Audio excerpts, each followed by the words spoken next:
有很多朋友只会开车却不懂养车，一些开自动挡的新手司机在使用过程中存在很多的错误行为。首先，第一，等红灯挂 D 档踩着刹车。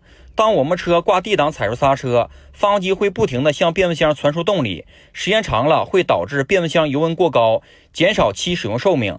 正确的方法是等红灯要挂入 N 档，拉起手刹。第二，很多朋友在停车时直接挂入 P 档。